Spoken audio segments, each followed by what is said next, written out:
ঐ নাহৰ পাতৰ আৰতে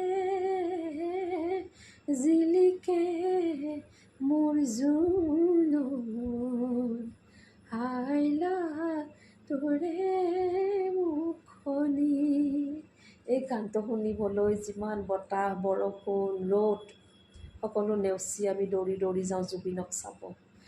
বিহু ফাংচন হওক কিবা অনুষ্ঠান হওক আমাৰ ইয়ালৈ প্ৰায়ে আহে, আমি লগ পাওঁ, আমি দেখোঁ জুবিনক। মানুহজনক দূৰৰ পৰা চাওঁ, বাস্তৱত বহুত ভাল। দুখীয়াৰ প্ৰতি জুবিনৰ যিখিনি মৰম আছিলে, যিখিনি অনুদান আছিলে আমি পাহৰিব নোৱাৰোঁ।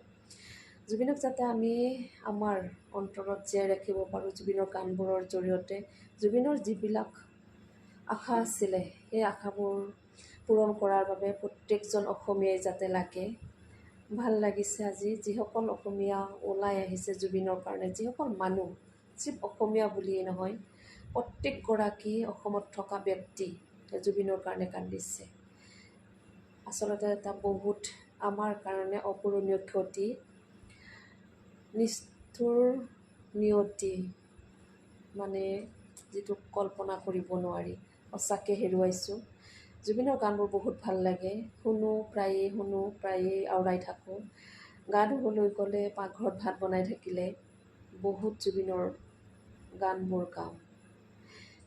ৰিলছ বনাইছিলোঁ বহুত জুবিনৰ গানৰ সৈতে, বহুত কথাও শুনিলোঁ। আজি সঁচাকৈ বহুত বেয়া লাগিছে গাইজ, বহুত।